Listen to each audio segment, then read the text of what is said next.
Last video में हम लोगों ने अपना जो कैश फ्लो चैप्टर हमारा चल रहा था थर्ड बुक का, ठीक है, वो चैप्टर हमने कंप्लीट कर लिया है। उसके सारे हम लोगों ने पॉइंट्स देख लिए, चाहे वो ऑपरेटिंग एक्टिविटी के हों, इन्वेस्टिंग एक्टिविटी के हों, या फिनेंसिंग एक्टिविटी के हों, या फिर कैश फ्लो स्टेटमेंट हो।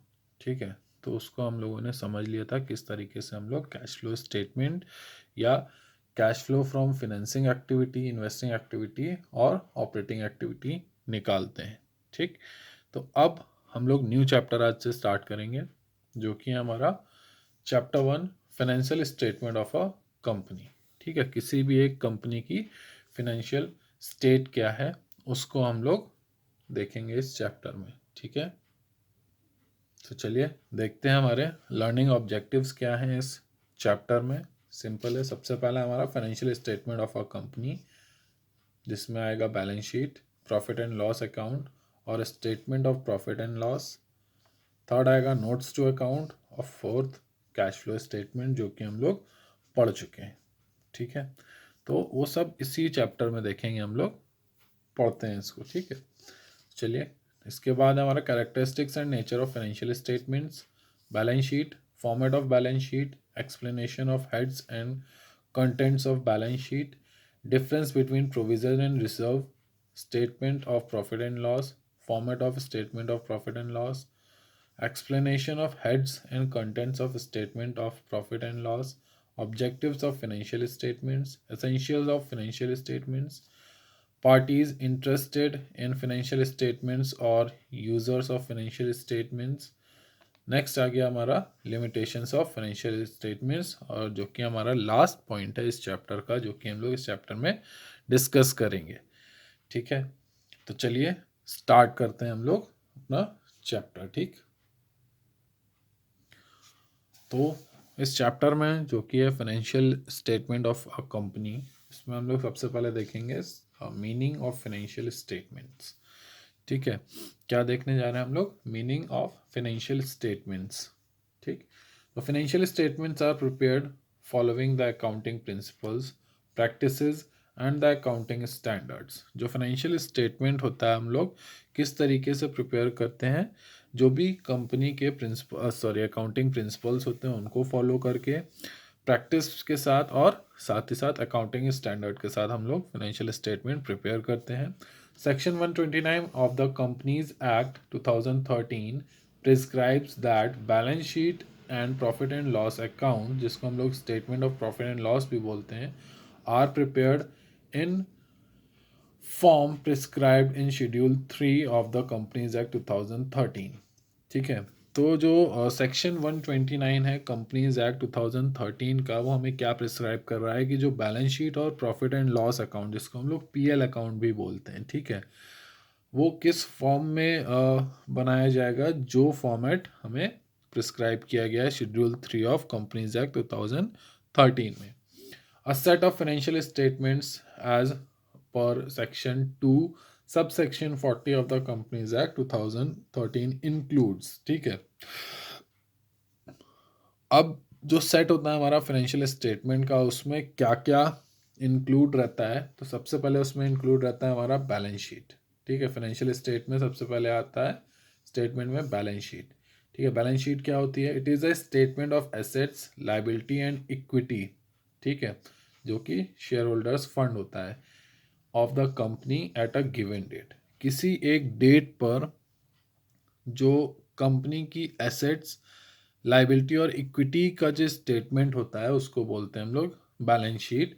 It shows the financial position of a business by detailing its assets, equity and liabilities. ये जो बैलेंस शीट होती है वो हमें क्या शो करती है? एक फाइनेंशियल पोजीशन हमें बताती है बिजनेस की, किस तरीके से एसेट्स, इक्विटी एंड लाइबिलिटीज को डिटेल में बताकर। It is also known as position statement.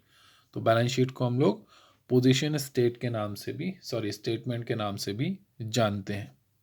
Clear है ये सबको? नेक्स्ट आता है इसी में हमारा profit and loss account. Profit and loss account क्या होता है? It shows the financial performance that is result of business operations during an accounting period.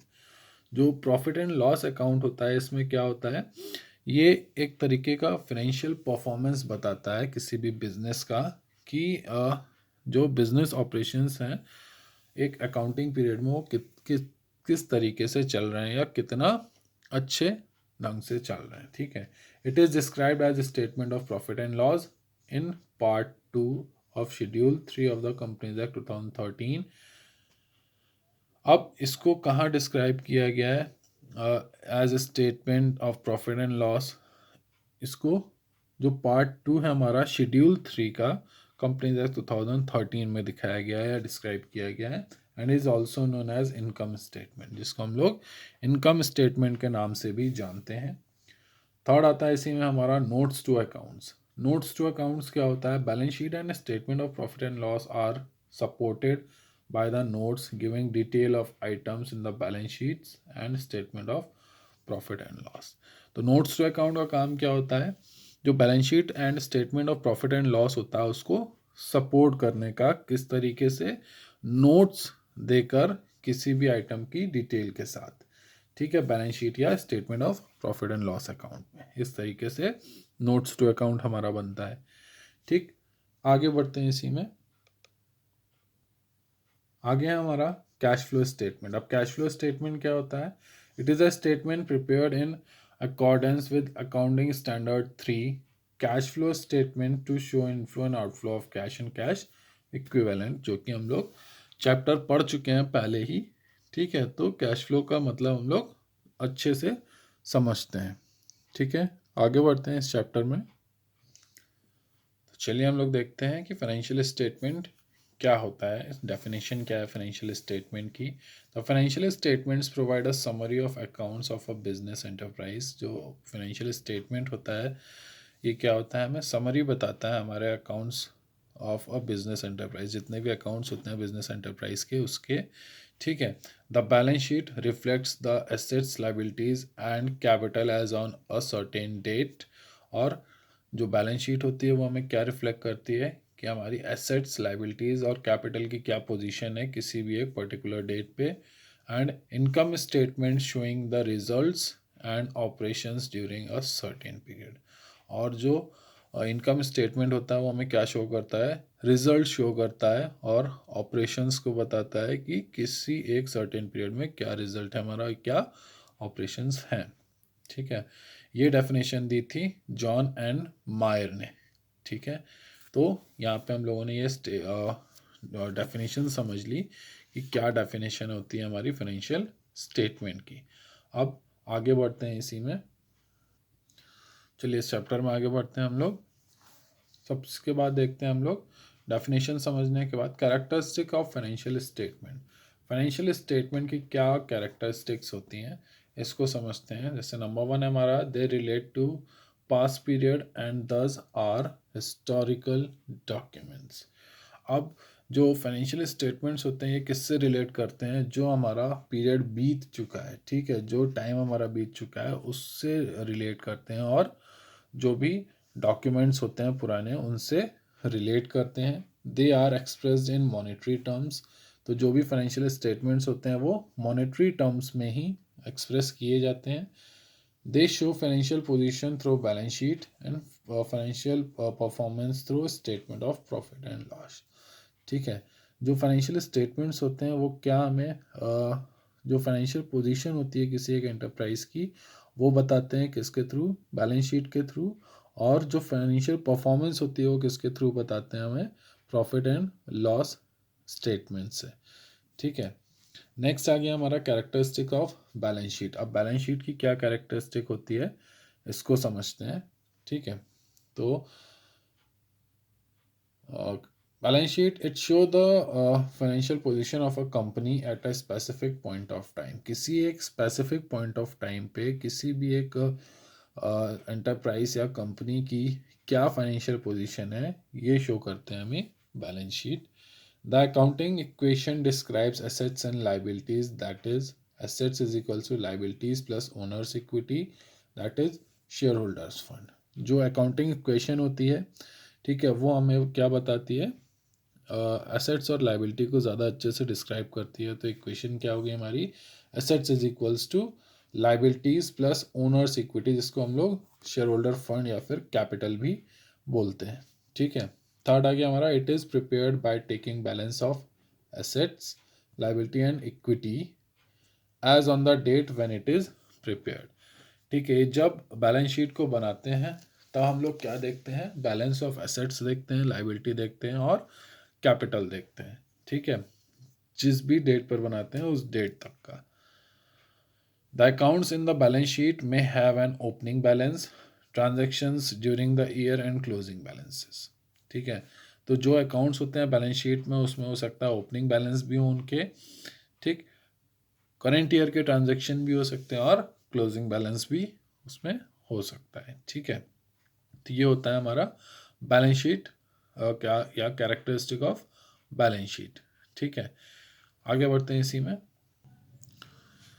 Next है हमारा characteristic of statement of profit and loss, जिसको हम लोग statement of profit and loss account भी बोलते हैं। ठीक है, तो it shows the financial performance of a company. जो प्रॉफिट एंड लॉस अकाउंट होता है वो क्या बताता है, किसी भी एक कंपनी की फाइनेंशियल पोजीशन क्या है। ठीक है, जो कि रेवेन्यू, एक्सपेंस एंड प्रॉफिट और लॉस फॉर द पीरियड। ठीक है, जो रेवेन्यू होता है, जो एक्सपेंस होता है, प्रॉफिट या लॉस जो होता है, इसको हम किससे आइडेंटिफाई करते हैं, statement of profit and loss से या फिर प्रॉफिट एंड लॉस अकाउंट से हम लोग आइडेंटिफाई करते हैं। It is prepare for a past period and दस इज़ अ हिस्टोरिकल डॉक्यूमेंट।